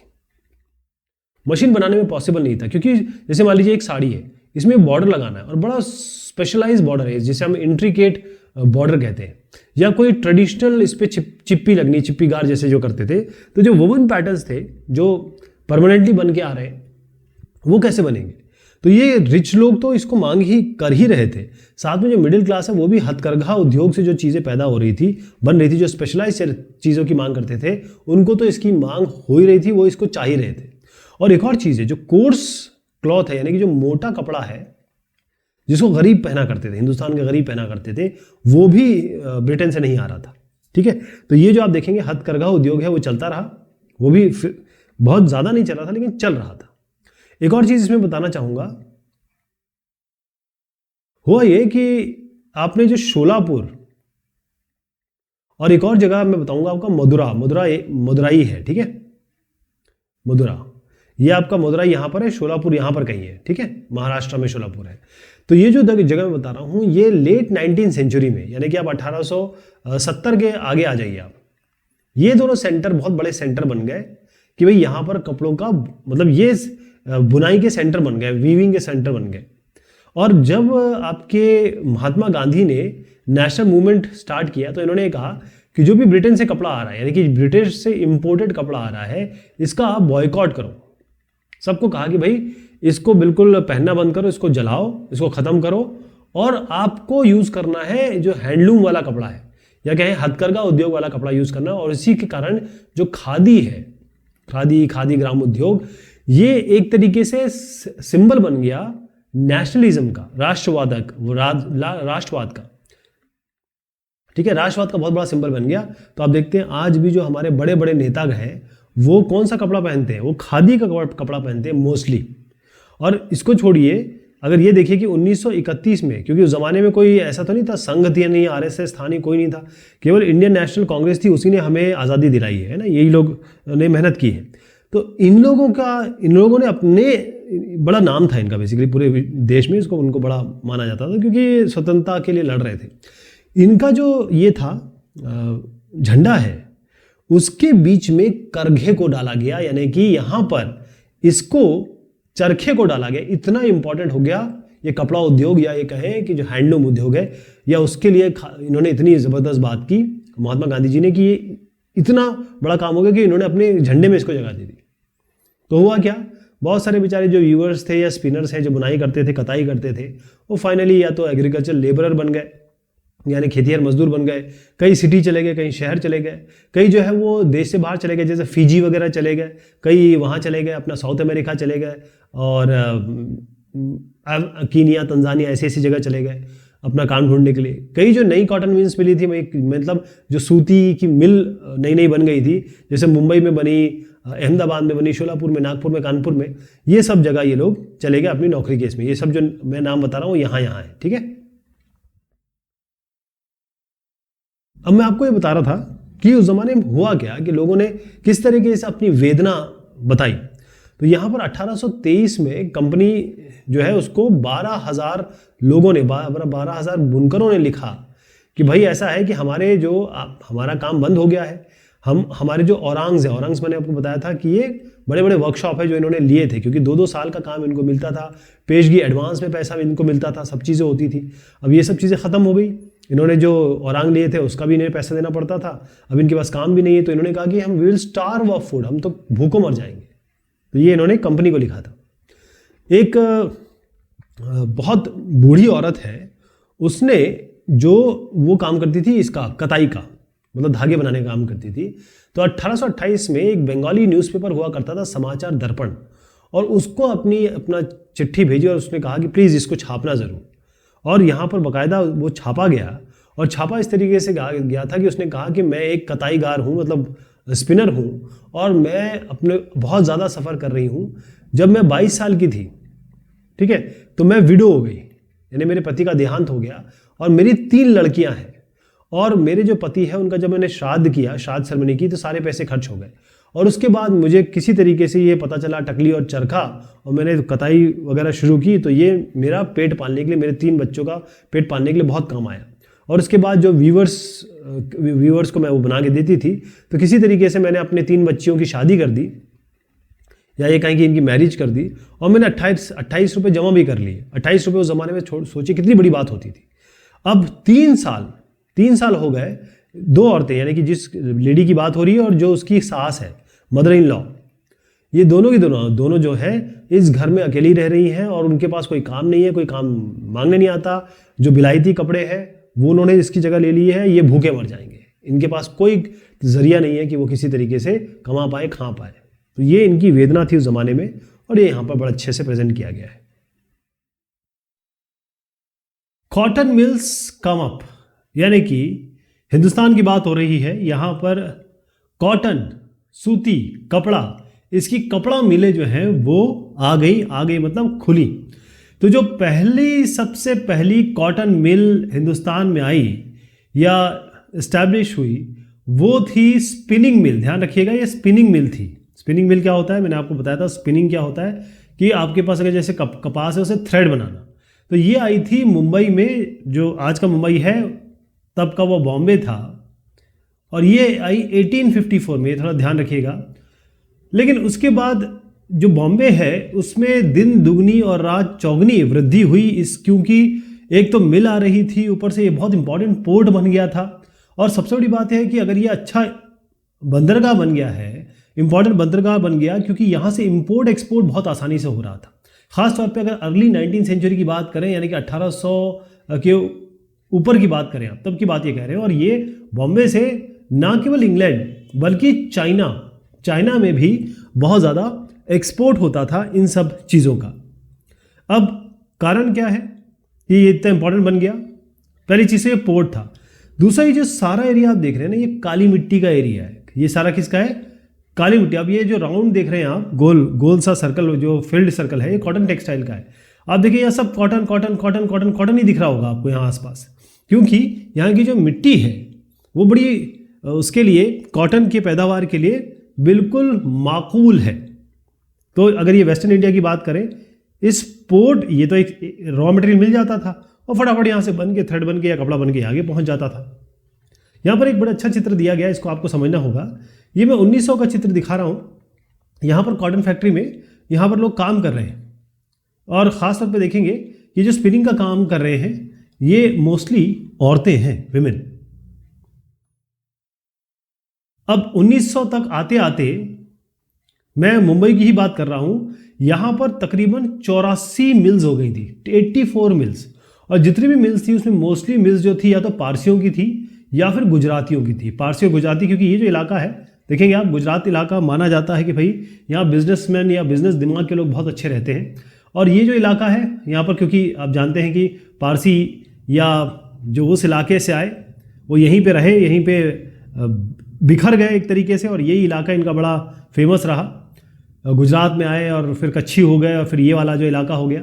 तो पारसी और गुजराती जो लोग हैं, इन्होंने काफ़ी पैसा कमाया, क्योंकि मैंने जैसे बताया ये इंग्लैंड तो भेज ही रहे थे, साथ में चाइना से भी व्यापार करते थे। तो चाइना से इन्होंने काफ़ी अच्छा पैसा कमाया। अच्छा, ऐसे नहीं कि मुंबई में हुई, अहमदाबाद में सबसे पहली जो मिल आई वो आई 1861 में, और बस एक साल बाद ही 1862 में कहाँ आ गई? कानपुर में। और कानपुर कहाँ है? आज के उत्तर प्रदेश में है। यानी कि उस ज़माने का ये यूनाइटेड प्रोविंसेस होता था, उत्तर प्रदेश, यूनाइटेड प्रोविंसेस जो आज का उत्तर प्रदेश है। अब जैसे ही आप देखिए कि मिल जैसी बनेगी, है ना, जैसे मिल्स बनेंगी, तो इसके लिए क्या होगा? लोगों की ज़रूरत होगी, यानी लेबर की डिमांड हो जाएगी। तो इससे एक फ़ायदा हुआ कि जैसी लेबर की डिमांड हुई, जितने भी गरीब किसान थे, जितने भी काश्तकार थे, या कहें जो खेतीहर मजदूर थे, वो सब सिटीज़ की तरफ गए, जैसे कानपुर गए, अहमदाबाद गए, मुंबई गए, ताकि इनको मिलों में काम मिल सके। लेकिन जब ये मिलें आई, तो ऐसा नहीं है कि कोई भी काम जो होता है वो बहुत सारी चुनौतियों से घिरा होता है। तो टेक्सटाइल इंडस्ट्रीज़ की जब मैं बात करता हूँ हिंदुस्तान में, इनको बहुत सारी प्रॉब्लम हुई। पहली चीज़ तो ये थी कि भाई जो ब्रिटेन से सामान आ रहा था, यानी कि टेक्सटाइल हिंदुस्तान का टेक्सटाइल है, और दूसरा ये है कि भाई ब्रिटेन से भी तो कपड़ा आ रहा है, टेक्सटाइल आ रहा है, तो इंडियन टेक्सटाइल और ब्रिटेन टेक्सटाइल, इनके बीच में ज़बरदस्त कंपटीशन हो गया। और लोग हमेशा ये जो ब्रिटिश या बाहर का विलायती सामान चुनना ज़्यादा पसंद करते थे, जैसे आपने आज भी देखा है। जो होम ग्रोन इंडस्ट्रीज़ है उसका सामान कम पसंद करते लोग। दूसरी एक और इम्पॉर्टेंट बात थी कि किसी भी देश में अगर आपको, जैसे हमारे हिंदुस्तान में जब हमारे स्वतंत्रता मिली तो हमने जो तरीका अपनाया, जो गवर्नमेंट ने तरीका अपनाया, वो ये था कि बाहर का जो इंपोर्ट है, मतलब बाहर से जो सामान आता है उस पर बहुत ज़्यादा टैक्स लगा दिया, जिसे कहते हैं इम्पोर्ट ड्यूटी। अब इम्पोर्ट ड्यूटी बहुत ज़्यादा है तो पहली चीज़ तो यहाँ का आदमी भेजने की सोचेगा ही नहीं, और भेज भी देगा तो ये सामान इतना महंगा हो जाएगा कि यहाँ के लोग खरीदेंगे नहीं। तो क्या होगा कि ये सामान, ऐसा नहीं इम्पोर्ट बंद नहीं किया, ये नहीं कह सकते कि भाई आपके यहाँ से इम्पोर्ट नहीं करेंगे वरना वो देश नाराज़ हो जाएगा, इम्पोर्ट आता रहा। लेकिन यहाँ जब इतना महंगा सामान मिल रहा है और यहाँ पर जैसे मान लीजिए 100 रुपये का मिल रहा है सामान, और यहाँ पर अच्छा सामान आपको 10 रुपये मिल जाए, इसका मतलब जो ये सिटी या कहें जो उस इलाके में ग्रोन नेटिव सामान जो बन रहा है उसका कहें कि डेवलपमेंट होगा, उसको आगे बढ़ा जाएगा। तो गवर्नमेंट ऐसी करती है। लेकिन हमारे साथ प्रॉब्लम क्या थी? हमारे साथ प्रॉब्लम ये थी कि जो हमारी उस समय गवर्नमेंट ऑफ इंडिया थी, या फिर कहें कि जो ब्रिटिश सरकार थी, ब्रिटिश रूल था, उसने कभी भी हम पे ध्यान तो दिया नहीं। उसने कभी भी जो हमारी लोकल इंडस्ट्रीज़ थी उसको संवारने, सजाने या संरक्षित करने का कोई भी स्टेप नहीं लिया। ओके, लेकिन ऐसा नहीं है। थोड़ा सा ये पहली चीज़ तो ये समझ लीजिए, लेकिन हमारी जो लोकल इंडस्ट्रीज़ हैं या जो हमारी इंडस्ट्रीज़ है वो थोड़ी आगे आई, और उसका कारण तभी होता था, जो भी चीज़ हुई आगे, आप आयरन एंड स्टील में भी मैं बात करूँगा आपकी, कि हमारा जो फ़ायदा हुआ या कहें कि हमारी जो इंडस्ट्रीज़ बढ़ी वो तभी बढ़ी जब ब्रिटेन में कुछ दिक्कत आई, जब ब्रिटिश लोगों को दिक्कत आई, वहाँ जब दिक्कतें आई ना, तब हमारा जो इंडस्ट्रीज़ है वो आगे बढ़ी। जैसे मैं एग्जांपल देता हूँ कि जो फर्स्ट वर्ल्ड वॉर था, जैसे ये स्टार्ट हुआ तो हुआ कि ब्रिटेन की जो भी कपड़े थे वो फर्स्ट वर्ल्ड वॉर में जाने लगे, यानी ब्रिटेन से जो भी कपड़ा बन रहा था वो इधर उधर जाने की जगह ये सब बंद कर दिया गया।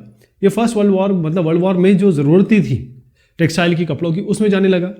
अब इससे क्या हुआ कि भाई इंडियन फैक्ट्रीज जो थी वो एक तो हिंदुस्तान की कमी की ज़रूरतों को पूरा कर रही थी, और ब्रिटिश जो हमारे यहाँ ब्रिटिश रूल था उसने इंडियन फैक्ट्री से कहा कि भाई कपड़े बनाओ ताकि हम यहाँ भेज सकें। तो इस तरीके से हमें कभी ना कभी थोड़ा बहुत बून तो मिला है। अब मैं आपसे जब स्टील और इंडस्ट्री की, स्टील और जब इस्पात, आयरन एंड स्टील कंपनी जिसे हम कहते हैं, लोहा और इस्पात उद्योग, इसकी जब बात करूंगा तो शुरुआत करता हूं मैं एक साहब से जिनका नाम हम सभी जानते हैं, बड़े फेमस साहब रहे, शासक रहे। ये है टीपू सुल्तान। आपको याद है कि मैसूर के शहंशाह थे, मैसूर के शेर मैसूर थे। इनके पिताजी हैदर अली साहब, वो भी बड़े मतलब दबंग, बहुत स्मार्ट और बहुत किसे कहे कि इन्होंने अंग्रेज़ों से लोहा लिया, और टीपू सुल्तान ने भी मरते दम तक अंग्रेज़ों के विरुद्ध लड़ाई की। ये थोड़ा फ्रेंच के करीब थे। तो यहाँ पर इनके बारे में बताया गया है कि इनकी ये तलवार है। लेकिन पहले मैं इनके बारे में थोड़ा सा और आपके बारे में इनसे चर्चा करता हूँ। ये क्या हुआ कि टीपू सुल्तान साहब जो है वो मैसूर के, जैसे मैंने कहा, शेर मैसूर थे, तो मैसूर के शासक थे, और 1799 तक इन्होंने वहाँ पर शासन किया। अच्छा, एक लड़ाई में नॉर्मली क्या होता था, एक लड़ाई होती थी, हार जाते थे, और फिर उसके बाद वो अंग्रेज़ों के अधीन आ जाते थे। ये इतने आसानी से आने वाले लोगों में से नहीं थे। इन्होंने 4 लड़ाइयाँ लड़ी, और फाइनली आखिरी जो लड़ाई थी, लास्ट लड़ाई थी, उसमें इन्होंने अपने प्राणों की आहुति दी। और जब ये इनका देहांत हुआ या इनकी मृत्यु हुई या इनको मारा गया, तब इनके हाथ में ये तलवार थी। तो इनके हाथ में जो तलवार थी उसकी हम बात कर रहे हैं। ये लेजेंडरी तलवार है, मतलब एक ऐसी तलवार जो वाकई में जिसके बारे में बात की जानी चाहिए। और ये इंग्लैंड लेके, जब इनकी मृत्यु हो गई तो इसको इंग्लैंड ले जाया गया। किसको? ये उनके म्यूजियम में रखी गई ये ऐसी तलवार है। फिर उसके बाद जो एक साहब है जिनके बारे में आजकल हम बात करते हैं, विजय माल्या साहब हैं, किंगफिशर के मालिक जो थे। ये साहब जो है ये ऑक्शन में इसको खरीद के वापस ले आए हिंदुस्तान में। तो उन्होंने जितने भी बुरे काम किए हुए, लेकिन एक अच्छा काम किया उन्होंने। खैर एनीवेज, अब हुआ ये कि ये तलवार क्यों इतनी स्पेशल थी, ये बताना आपको इसलिए चाहते हैं कि जो लोहा और इस्पात उद्योग था वो हमारे इस ज़माने के बहुत पहले से चल रहा था। ये जो आप तलवार हैं, इसमें आप देखिएगा कि यहाँ पर कुरान की आयतें लिखी हुई हैं, और कुरान की जो आयतें लिखी गई हैं उसमें वॉर के बारे में बताया गया है कि भाई किस तरीके से ये आयत को हम अगर पढ़ेंगे तो हम युद्ध में अच्छी तरीके से लड़ सकते हैं, और हमारे जो दुश्मन हैं उन पर हम विजय पा सकते हैं। यहाँ पर आप देखिएगा नीचे की तरफ टाइगर हेड है, यानी जो टाइगर है बाघ उसका जो चेहरा है वो आप देख रहे हैं, ठीक है। अब सबसे इंपॉर्टेंट बात थी कि ये जो तलवार थी ऐसी थी कि अगर कोई साहब है और उन्होंने अपना गार्ड पहना हुआ है, आर्मर मतलब लोहे का आर्मर पहना हुआ है, मतलब अपने आप को कवर कर रखा है कि किसी तरीके से वो बचेंगे, और हर आदमी जानता है कि लोहे को भेदना बड़ा मुश्किल होता है, लेकिन इनकी जो तलवार थी अगर वो तलवार यूज़ की जाए तो वो जितने भी आर्मर आप लगा लो, जितना भी लोहा लगा लो यहाँ पर, वो इसके अंदर घुस जाती थी। तो इतनी शानदार तलवार थी। तो बात ये आती है कि इतनी शानदार तलवार ओपोनेंट कुछ भी पहन के आ जाए, ये तलवार उसे भेद देगी। वो क्या था, क्या चीज़ थी, ऐसी क्वालिटी क्या थी? तो इनकी जो क्वालिटी थी इस स्वॉर्ड की, इस तलवार की, वो एक स्पेशल टाइप का स्टील था जिसे हम वुड्स स्टील कहते हैं। क्या कहते हैं? Would steel. क्या कहेंगे? एक स्टील की हम बात कर रहे हैं, इस्पात, वुड स्टील। और ये जो वुड स्टील था ये था हाई कार्बन। क्या था? High carbon. इसका मतलब इसमें कार्बन एक एलिमेंट होता है और सी उससे रिप्रेजेंट करते हैं उसको, और ये कार्बन होता था लोहे में कार्बन डालते थे और फिर इसको बनाया जाता था। तो ये केवल मैसूर में नहीं, जितना भी हमारा साउथ इंडिया है उस पूरी जगह पे ये वुड स्टील बड़ा फेमस था, वहां बनाया जाता था, राइट।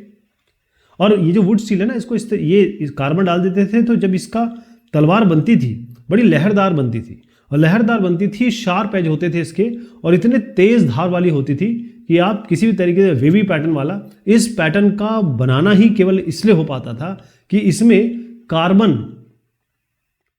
के तत्व, मतलब छोटे छोटे तत्व जो थे वो आयरन में मिलाए जाते थे, लोहे में, और लोहे से में जब कार्बन मिलाया जाता था तो जो बेहतरीन चीज बनती थी वो थी वुड स्टील। क्लियर? आप समझ गए? इसलिए तो ये लड़ पाए इतना बेहतरीन तरीके से। अच्छा, अब ये साहब जो देख रहे हैं आप, ये है फ्रांसिस बुकेनन। क्या नाम है इनका? फ्रांसिस बुकेनन। ये आए हिंदुस्तान और इन्होंने मैसूर और साउथ इंडिया का काफ़ी टूर किया इन्होंने। तो 1800 में ये मैसूर आए और इन्होंने देखा कि जब टिपू सुल्तान की मृत्यु हुई तो यहाँ पर जो ये वुड स्टील है, चाहे वो, ये सबसे बढ़िया तरीका का वुड स्टील दिखा रहा हूँ मैं आपको। कुछ वुड्स नहीं होते हैं, कई बॉर्डर लाइन होते हैं, कई इस तरीके से होते हैं, और ये जो आप देख रहे हैं ना इसमें, ये जो लोहे के ऊपर या फिर स्टील के ऊपर जो ये लहरदार चीज़ें दिख रही हैं आपको, यही कार्बन है जो इसे बहुत बेहतरीन बनाती हैं, स्ट्रेंथ प्रोवाइड करती है। कार्बन थोड़ा सा डालेंगे ना तो आप देखेंगे, आपको पता है कि सबसे जो हार्ड मटेरियल होता है वो क्या होता है? डायमंड होता है। और डायमंड किससे बनता है? कार्बन का ही आइसोटोप है वो, तो कार्बन से ही बनता है। तो ये जो बुकनन साहब हैं, इन्होंने बताया कि भाई होता कैसा था। तो इन्होंने ये बताया कि पूरे ये जो इलाका है, पूरा मैसूर जो इलाका है, इसमें पूरा का पूरा हर जगह बहुत सारी भट्टियां थी। क्या भट्टियां थी? स्मेल्टिंग का मतलब होता है प्रगलन। अगर प्रगलन जो है, अगर हिंदी में बताऊं तो इसको कहते हैं प्रगलन। तो ये बहुत सारी भट्टियां थी और इन भट्टियों में आयरन के साथ ये मिक्स करते थे। आयरन के साथ क्या मिक्स किया करते थे? अभी मैंने आपको क्या बताया, एक तो चारकोल, ठीक है, चारकोल मिक्स करते थे और फिर इसको एक क्ले पॉट में इस तरीके से डाल दिया जाता था, ठीक है, एक क्ले पॉट में ये डालते थे।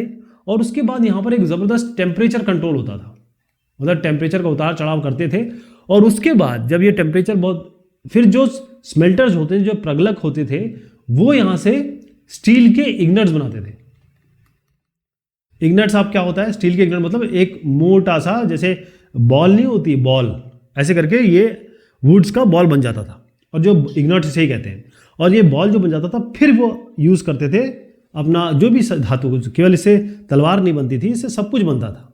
और फिर उसके बाद केवल ये हिंदुस्तान में यूज़ नहीं होता था, ये लोग ये भेजते भी थे, चाहे आप वेस्टर्न एशिया की बात करें, चाहे सेंट्रल एशिया की बात करें, मध्य एशिया और वेस्ट एशिया, यानी कि पूर्व, यानी हमारा जो ये इस इलाके में आप देख लीजिए, तो ये वाला जो इलाका है जो इसके करीब है, वहाँ पर ये भेजा करते थे।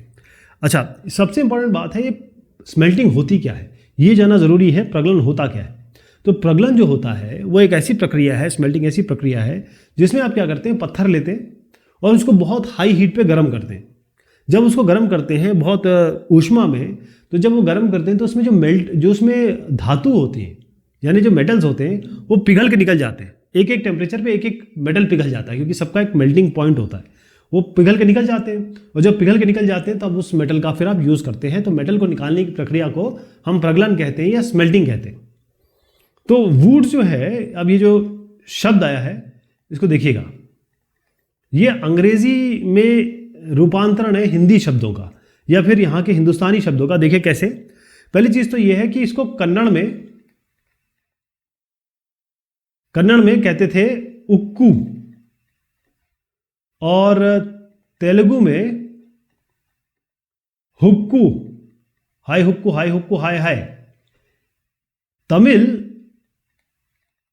और मलयालम में, मैं कर देता हूं, ये इसको बोलते थे उरुक्कू। तो अंग्रेजों ने उसको बोल बोल के अपना नाम दे दिया। इन सब का मतलब होता है स्टील। कन्नड़ में उक्कू, तेलुगु में हुक्कू, तमिल और मलयालम में उरुक्कू, ये सब स्टील के ही शब्द हैं, स्टील के लिए यूज होते हैं। और जो स्टील है यानी कि जो लोहा इस्पात हम कहते हैं, इस्पात की बात हो रही है, तो जो स्टील है इसी को बोलते उन्होंने वुड्स कहने लगे। अब मुझे नहीं समझ में आता वुड्स इससे कैसे निकल के आया होगा, लेकिन आ गया होगा, कहा ही जा रहा है कि ये, क्योंकि किताब में लिखा हुआ है, एंग्लिसाइज वर्जन है। एंग्लिसाइज जैसे अब बांदना का बिंडाना हो गया और छींट का शींट्स हो गया, इसी तरीके से बना। अच्छा, ये जो वुड स्टील है ये कोई छोटा मोटा स्टील तो था नहीं। इसके लिए बड़े बड़े वैज्ञानिक, बड़े बड़े जो साइंटिस्ट है वो आए। एक साहब का नाम बताऊंगा, ये साहब है माइकल फैराडे साहब। क्या साहब है? माइकल फैराडे साहब। और ये इतने इंपॉर्टेंट आदमी हैं कि इन्होंने एक तो बिजली की खोज की यानी इलेक्ट्रिसिटी की, और इलेक्ट्रोमैग्नेटिज्म में भी इनका, मैग्नेटिज्म और इलेक्ट्रिसिटी दोनों में इनका बहुत बड़ा रोल था। और उसके बाद इन्होंने 4 साल इन्होंने क्या किया, वुड स्टील के बारे में इन्होंने स्टडी की, इसको पढ़ा, इसके बारे में रिसर्च की। और ये 4 साल जो थे वो 1818 से लेकर 1822 तक थे। ओके। लेकिन जब तक हम मिड 19th सेंचुरी की बात करें, यानी 1850 के करीब आते ये जो वुड स्टील है ना, ये ऑलमोस्ट ख़त्म हो गया। उसका कारण क्या था कि जो ये स्टील था उसके मुकाबले अब ब्रिटेन से स्टील आ रहा था, और जब ब्रिटेन से स्टील आ रहा था तो उसको माना जाता था भाई अच्छी क्वालिटी का है, और इस तरीके से वो यूज़ करना लग गए, क्योंकि जो बाकी लोग भी है वो ब्रिटिश ये स्टील को यूज़ करना शुरू कर दिया। तो वुड स्टील धीरे धीरे ख़त्म हो गया। ओके। इसमें एक चीज़ बताई गई है, बेलोज एक शब्द आने वाला है। बेलोज क्या होता है? देखिए, एक ऐसा डिवाइस है जिससे हवा हम छोड़ते हैं, हवा पंप करते हैं। देखिए क्या है, यहाँ पर देखेंगे कि ये एक थोड़ा सा बैग टाइप है, इसको ये साहब जैसे खोलेंगे ना तो हवा भर जाएगी, और दबाएंगे तो यहाँ से हवा छोड़ेगा, और हवा छोड़ेगा तभी आग लगी रहेगी, और तभी ये लोहा जो है इस पर जो भी काम करना है, पिघलाना है या इसको शेप देना है, वो तभी कर पाएंगे। तो इसको बेलोज कहते हैं, बेलोज। इसको अगर देखा जाए तो ये जो वुड स्टील बनाना है ये कोई बच्चों का खेल नहीं था, ये बहुत स्पेशलाइज्ड काम था, बहुत स्पेशलाइज्ड काम था। और अगर आप देखें कि उस ज़माने में जिसकी मैं बात कर रहा हूँ 19वीं शताब्दी के अंत तक, चाहे आप बिहार की बात करें, चाहे आप सेंट्रल इंडिया की बात करें, जैसे मध्य भारत की बात करें, जितने भी डिस्ट्रिक्ट हुआ करते थे, आपको हर जगह ये स्मेल्टर्स या कहें प्रगलक लोग मिल जाते थे जो लोहे का काम करते थे, ब्लैक स्मिथ जैसे लोग मान लीजिए आप। और ये जो फर्नेसेस थी इनकी, ये क्ले और सन ड्राइड ब्रिक से मिलती थी, मतलब मिट्टी और ईंटे से बनती थी। देखिएगा आप, ये मिट्टी और ईंटे से बना हुआ है। यहाँ पर मैंने जैसे बताया कि जो लोहा है उसको चारकोल के साथ मिलाते थे, और उसके बाद एक पर्टिकुलर टेम्परेचर पे इसको हीट किया जाता था, और फिर फाइनली ये आपका जो स्टील निकल के आता था वो ये निकल के आता था। और फिर उसमें क्योंकि चारकोल था तो कार्बन कॉन्टेंट मिल जाते थे उसमें। तो आप देखेंगे कि इनके जो फर्नेसेस थे वो क्ले के, मिट्टी के और ब्रिक के यानी कि ईंटों के बने होते थे। और जैसे मैंने आपको बताया कि जो स्मेल्टिंग का काम होता था ये तो मैन करते थे, आदमी करते थे, और ये जो बेलोज वाला काम होता था ये करते थे, मतलब हवा जो धोंकनी कहते हैं इसको हिंदी में ना, धोंकनी। तो इसमें धोंकने का काम जो करते थे वो काम करती थी महिलाएं, विमेन, ताकि चारकोल ये जलता रहे और जो आदमी है वो प्रगलन कर सके। तो यहाँ पर आप अलग अलग चित्र देखेंगे कि यहाँ बाकायदा देखेंगे कि ये जो महिलाएं हैं उन्होंने पकड़ रखा आदमी को, देखिएगा ये पकड़ रखा आदमी को, और फिर ये अपना दोनों मिलके इस पे ऊपर नीचे कर रहे हैं, और फिर बाकी जो कार्रवाई हो रही है वो आप देख रहे हैं। जब तक मैं आपको पहुंचाऊं कि ये जो क्राफ्ट है, ये तो आयरन स्मेल्टिंग का या फिर कहें कि लोहे के प्रगलन का काम है, ये लेट 19th सेंचुरी यानी कि आप समझ लीजिए 1880 के बाद ये ऑलमोस्ट ख़त्म हो गया। उसके कुछ कारण थे। उसका कारण क्या था? एक शब्द इसमें स्लैग हीप आया है, आपको जानना ज़रूरी है कि एक बार जब आप स्मेल्टिंग से, प्रगलन से जब लोहा निकाल लेते हैं या फिर मेटल निकाल लेते हैं, धातु निकाल लेते हैं, तो बाकी जो बचता है उसको स्लैग हीप कहते हैं। ठीक है, अब स्लैग हीप जो हो गया एक तरीके से इसको कहते हैं मल, धातु मल, इसका हिंदी में नाम है धातु मल। अच्छा, मैं ये बता रहा था आपको कि जो लेट 19th सेंचुरी ये जो क्राफ्ट है आयरन स्मेल्टिंग का या कहें कि लोहे के प्रगलन का बिल्कुल ख़त्म हो गया ऑलमोस्ट। उसका कारण क्या था? पहली चीज़ तो ये थी कि भाई आपको आयरन प्रगलन के लिए, इसके लिए सबसे इंपॉर्टेंट क्या थी? चारकोल। चारकोल आपको कहाँ से मिलेगा? जंगल से, यानी कि फॉरेस्ट से। अंग्रेज़ों ने क्या किया था कि फॉरेस्ट जो है उसमें जाना बंद कर दिया था, लोगों को रिजर्व फॉरेस्ट में घुसना बंद कर दिया था।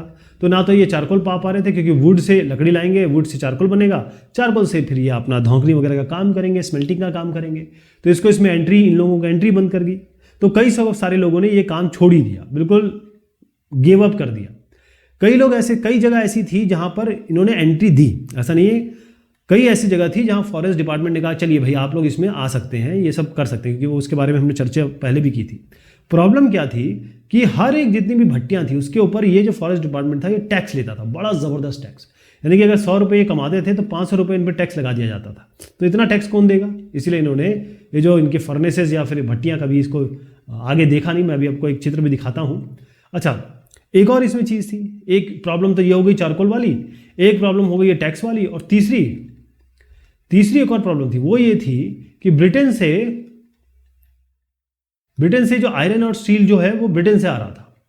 अब जब ये आ रहा था तो जो हिंदुस्तानी लोगों ने जो ये काम कर रहे थे बर्तन बनाने वगैरह का, या जो भी यूटेंसिल्स बनाने थे, वो वही आयरन और स्टील यूज़ कर रहे थे। तो बेसिकली यही प्रॉब्लम के कारण इनको बड़ी दिक्कत थी। लेकिन इसके बाद एक कॉम्पिटिशन और आया, वो मैं भी आपको बताऊंगा। ये तो 3 चीज़ थी, चौथा अभी आना बाकी था।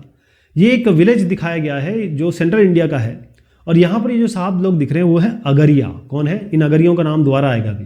ये अगरिया ऐसा समुदाय है जिनका काम ही आयरन स्मेल्टर्स का काम है, यानी ये जो है लोहा प्रगलन का काम ही करते थे, एक लोहे का ही काम करते थे, और ये बड़े स्पेशलाइज थे इस काम के लिए। लेकिन हुआ ये कि ये सब जो दिक्कतें थे वो तो अपनी जगह पे थी, उसके अलावा सेंट्रल इंडिया में बार बार फेमाइन आया, यानी कि अकाल पड़ा।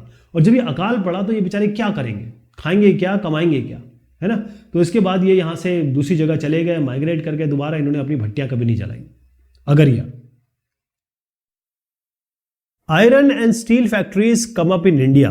इसका मतलब है कि लोहा और इस्पात की जो फैक्ट्रियां हैं वो हिंदुस्तान में आई। लेकिन उसके पहले एक बड़ी इंटरेस्टिंग कहानी जो आपको बताना चाहूंगा। 1904 की बात है। 2 साहब हुए, अप्रैल का महीना था, गर्मी का महीना था। ये साहब हैं चार्ल्स वेल्ड, यहां पर इनका नाम दर्ज है। अच्छा, ये जो साहब थे ये अमेरिका के थे और अमेरिकन जियोलॉजिस्ट थे, यानी कि भूवैज्ञानिक थे। जमीन के बारे में इनकी मतलब पकड़ थी, उसके एक्सपर्ट थे। यहां पर आप देखेंगे तो ये साहब हैं दोराबजी टाटा। और दोराबजी टाटा कौन है? एक बहुत बड़ा नाम लेने वाला हूं मैं, जमशेदजी टाटा। इनके ये सबसे बड़े बेटे थे, यानी दोराबजी टाटा जमशेदजी टाटा के सबसे बड़े बेटे थे। अब ये दोनों साहब लोग जो हैं, ये छत्तीसगढ़ में घूम रहे थे। इनको चाहिए था आयरन ओर के डिपॉजिट, आयरन ओर यानी लौह अयस्क चाहिए था जिससे लोहा निकलता है। अब इन्होंने बहुत पैसा खर्च किया, बहुत टाइम खर्च किया, ये पैसा इन्वेस्ट करना चाहते थे। इनके साथ ये कई जगह गए और ये घूमते रहे। लेकिन एक दिन ऐसा हुआ कि जब ये दोनों साहब ऐसे घूम रहे थे और यहाँ पर एक जंगल एक से होते हुए एक गांव में गुजरे।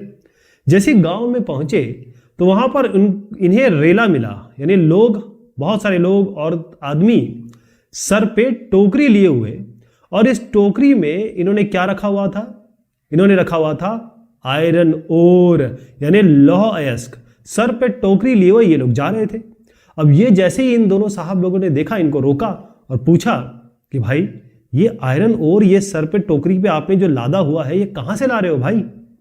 ये लोग थे अगरिया। मैंने आपको बताया था ये अगरिया जो लोग हैं, इनका पुश्तैनी काम, ये केवल यही काम करते थे। अगरिया ये मध्य प्रदेश की एक ट्राइब है, एक जनजाति है, आदिवासी है, और ये ट्राइब कह सकते हैं जो काम करते थे आयरन मेल्टिंग का। इनका ट्रेडिशनल काम यही था कि लोहे का काम करते थे, लोहा प्रगलन करते थे, ये लोहा निकालते थे। तो अगरिया में से एक ने ऐसे करके यहाँ पर उंगली उठाई और दिखा दिया कि वहां से ला रहे हैं साहब। और जिसकी हिल की बात कर रहे हैं वो हिल है राजहारा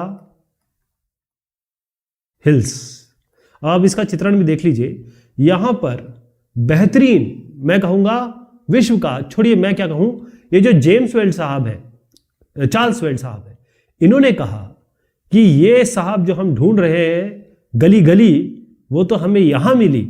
इसका मतलब ये जो राजहारा हिल पे सबसे बेहतरीन आयरन ओर, विश्व का सबसे बेहतरीन आयरन ओर है। और यही आयरन ओर फिर आपको पता है छत्तीसगढ़, भिलाई छत्तीसगढ़ में ही है, तो भिलाई स्टील प्लांट, वहां पर इसकी आपूर्ति की गई। अब आप बोलेंगे फिर इन लोगों ने क्या किया? इन लोगों के सामने एक समस्या थी। समस्या ये थी कि जिस इलाके में ये खोज हुई थी वो इलाका पानी के करीब नहीं था, यानी कि जहां जो प्रॉब्लम आ रही थी वो थी वाटर प्रॉब्लम, क्योंकि आयरन एंड स्टील इंडस्ट्री के लिए पानी बहुत ज्यादा मात्रा में चाहिए। तो इन दोनों साहब ने ये तो ढूंढ लिया, उसके बाद ये भिलाई स्टील प्लांट के लिए भी सप्लाई होने लगा, लेकिन इन्होंने अपनी ये जो खोज है वो जारी रखी। और फाइनली हुआ ये कि कुछ सालों बाद एक बहुत बड़ा इलाका फॉरेस्ट का क्लियर किया गया, साफ किया गया। और ये साफ हुआ, ये एक नदी बहती थी जिसका नाम है स्वर्ण रेखा। क्या नाम है? सुवर्ण रेखा। सुवर्ण, ये नाम इसका दिया हुआ है, सुवर्ण रेखा। यहां पर दिखा देता हूं आपको। देखिए, ये जो सुवर्ण रेखा नदी है, 1940 का चित्रण है ये। और यहां पर एक कंपनी आई, एक स्थापित की, जमशेदजी टाटा, उनके बेटे, बड़े बेटे, और इसका नाम रखा गया Tata iron and steel company, Tata iron and steel factory. किसके किनारे पे? सुवर्ण रेखा नदी के। और इसी को आगे टिस्को कहा गया, राइट। और ये जो टाउनशिप बनाई गई, यहां से यहां तक जो टाउनशिप बनाई गई, ये बाकायदा, मतलब लोग रहेंगे, लोग खाएंगे, लोगों के लिए सारे इंतजाम कर दिए। इंडस्ट्रियल एक टाउनशिप बनाई गई और इसी का नाम जमशेदजी टाटा के नाम पे जमशेदपुर रखा गया। तो आज का जो जमशेदपुर है वो इस तरीके से समझे कि अपने एग्जिस्टेंस में आया। और 1912 में यहाँ ये जो टिस्को कंपनी है, Tata iron and steel company, यहाँ पर प्रोडक्शन शुरू हुआ। यहाँ पर स्टील का, यानी कि इस्पात का प्रोडक्शन शुरू हुआ। ओके। अब टिस्को जब शुरू हुई तो बड़ा उसका अपॉर्चुनिटी वाला समय था, क्योंकि जब भी कोई कंपनी या इंडस्ट्री या कोई भी उद्योग शुरू होता था, या उद्योग था हमारे हिंदुस्तान में, दिक्कत ये होती थी कि ब्रिटेन का सामान आ जाता था और ये बेचारे ठहर नहीं पाते थे। और जब ब्रिटेन में कोई आपत्ति आती थी या ब्रिटेन किसी आपत्ति में से जूझता था, तब हमारी मांग बढ़ती थी, जैसे हमने टेक्सटाइल इंडस्ट्री में भी देखा। यहां पर एक बड़े सही समय पर टिस्को एग्जिस्टेंस में आया कि मोस्टली जो स्टील था वो कहां से आ रहा था? मोस्टली जो स्टील से आ रहा था वो तो ब्रिटेन से आ रहा था, है ना। और क्योंकि रेलवे का एक्सपेंशन हो रहा था, एक चीज बताऊं, अंग्रेजों ने बहुत अच्छे काम भी किए, हम हमेशा उन्हें बुरा नहीं कह सकते। जो रेलवे दी है वो अंग्रेजों ने दी है हमें। तो ये जो रेल है, लोहे की पटरियां, लोहे के जो बोगीज थे, उनके जो टायर थे, या ये कहे कि उनकी जो व्हील्स हैं, वो सारी की सारी लोहे से बन रही थी, आज भी उसी तरीके से बनती है। तो ये सारी की सारी आपूर्ति ब्रिटेन करता था उस जमाने में, ठीक। लेकिन हुआ क्या कि एक थोड़ी सी एक चीज आई, क्योंकि जब ब्रिटिश सामान आ रहा है तो रेलवे वाला भी जो होगा, जो रेलवे के लोग हैं, उन्होंने भी कहा कि साहब ऐसा है कि ये जो रेल है ना, ये टिस्को क्या, कोई भी ऐसी इंडियन कंपनी इस क्वालिटी की, हमारे जैसे ब्रिटिश क्वालिटी की बना ही नहीं सकती। वो अनविलिंग थे, वो मानने को ही तैयार नहीं थे कि हिंदुस्तान में भी अच्छी गुणवत्ता का, क्वालिटी का स्टील या कोई भी प्रोडक्ट बन सकता है, वो मानने को तैयार नहीं थे। लेकिन टिस्को जब आई, मैंने आपको क्या कहा, देखिए उम्र, जिसकी उम्र देखिए, इसकी एज देखिए, 1912 में स्थापित हुई, ठीक है। यहां पर 1912 में प्रोडक्शन शुरू हुआ और 1914 में जस्ट 2 साल बाद शुरू हो गया फर्स्ट वर्ल्ड वॉर। तो जैसे कपड़े, जब टेक्सटाइल इंडस्ट्री की हम बात कर रहे थे, तो कपड़े जो है ब्रिटेन से आना बंद हो गया और यहाँ के भी लोगों को कहा गया कि भाई कपड़े बनाओ, हमें भेजने हैं वर्ल्ड वॉर में, है ना, वहाँ के लोगों के लिए चाहिए। तो यहाँ पर 1914 में जब लड़ाई शुरू हुई, तो जो आयरन एंड स्टील हिंदुस्तान में आ रहा था ब्रिटेन से, वो तो बंद हो गया, एक तरीके से कम हो गया। अब क्योंकि हिंदुस्तान में रेलवे का एक्सपेंशन हो ही रहा था। इसके लिए किसको किसको पुकारा गया? फिर उन्हीं को पुकारना पड़ा जो यहाँ के बनाने वाले थे, टिस्को को। इसके अलावा टिस्को ने केवल रेलवे की लाइन के लिए ही नहीं, टिस्को को बोला गया ऐसा करो कि जो हमारे गोले बनते हैं ना, जो जिससे शेलिंग होती है, क्योंकि वर्ल्ड वॉर का समय था। इसके अलावा जो रेलवे के जो बोगी है उसके जो टायर है, या कहें कि व्हील्स कह सकते हैं हम उसको, तो व्हील है ये भी बनाइए आप। तो टिस्को को सारे काम मिल गए। अब टिस्को एक तरीके से समझ लीजिए जो कॉलोनियल गवर्नमेंट थी, यानी कि ब्रिटिश गवर्नमेंट थी, वो उसके लिए एक बहुत ही बढ़िया काम करने लगी, या उनके लिए एक बून की तरह, उनके लिए एक बहुत इजी आयरन स्टील की तरह के प्रायोजन का काम कर रही थी। कैसे? क्योंकि 90% जो टिस्को बना रही थी वो कौन ले रहा था? वो पूरी की पूरी ब्रिटिश रूल या ब्रिटिश सरकार ले रही थी। आप सोचिए। उसके बाद आपको दिखाता हूं और भी हुआ, क्योंकि इतनी मांग बढ़ गई कि इनको अपना ना, ये टिस्को को अपनी कैपेसिटी या अपना जो साइज है वो बढ़ाना पड़ा। आप देखें यहाँ पर आपको बॉयलर भी दिख रहे हैं, यहाँ पर आपको तरह तरह की पावर हाउसेस भी दिख रहे हैं। और ये जमशेदपुर का चित्रण है, ये है 1919 का, यानी 1912 में स्थापित हुई, 1914 में इनसे मांग इस तरीके से बढ़ने लगी, और 1919 तक आते आते इन्होंने जो अपना इतना बड़ा सा सेटअप था उसको भी इनको 4 गुना बढ़ाना पड़ गया, क्योंकि इतनी मांग हो गई। इसलिए आज हम देखिए हिंदुस्तान में टाटा लोगों का नाम, टाटा इंडस्ट्रीज जो है उनका नाम बड़ी इज्जत से लेते हैं, बड़े प्यार से लेते हैं, बहुत हम इन लोग को सैल्यूट करते हैं। अब हुआ ये कि जब भी चाहे कॉटन की टेक्सटाइल की बात करें या आयरन एंड स्टील की बात करें, मैं आपको यही बता रहा हूं कि ये तभी हुआ हमारा एक्सपेंशन जब या तो ब्रिटिश किसी प्रॉब्लम में फंसे, या ब्रिटिश का जो सामान हिंदुस्तान में आ रहा था वो कम हुआ, या फिर हिंदुस्तान की जरूरत उनको महसूस हुई, तभी ये सब हुआ। ओके। उसके बाद एक जमाना आया जब नेशनलिस्ट मूवमेंट, आपको पता है 1947 में हमें आज़ादी मिली, तो 1947 के पहले और 1900 ये दौर जो है 1919 और इसके बीच का वो यही चल रहा था। सालों साल जब हम लोगों ने आज़ादी की कोशिश की तभी हमें आज़ादी मिली। इंडियन नेशनल कांग्रेस का बहुत बड़ा रोल था इसमें, गांधी जी, जवाहरलाल नेहरू साहब, बहुत सारे लोग इसमें शामिल हुए।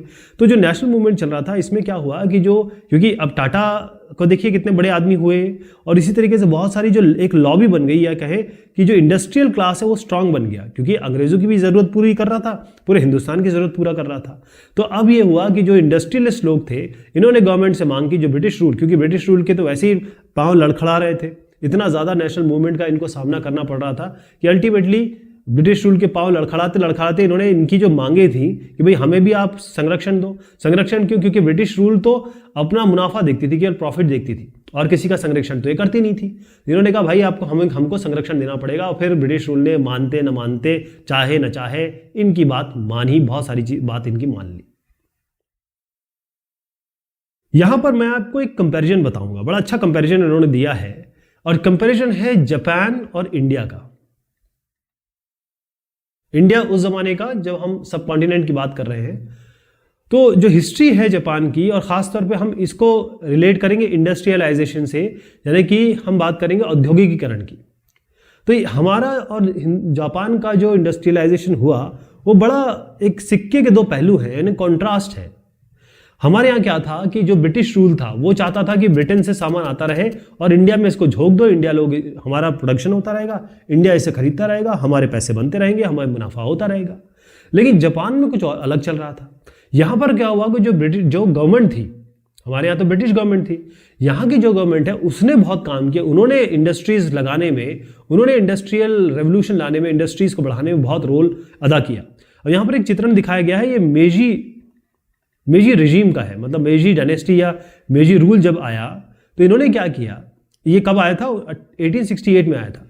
इन्होंने कहा कि जो वेस्टर्न डोमिनेशन है, क्योंकि उस जमाने में अमेरिका और ये इंग्लैंड और यूरोप बहुत स्ट्रांग हो गए थे, ये जो हर जगह जा के अपनी कॉलोनी बना रहे थे, हर जगह लोगों को अपना गुलाम बना रहे थे। उस तरीके से गुलाम नहीं जो स्लेव ट्रेड में होता, ऐसा नहीं, लेकिन कॉलोनी बना रहे थे।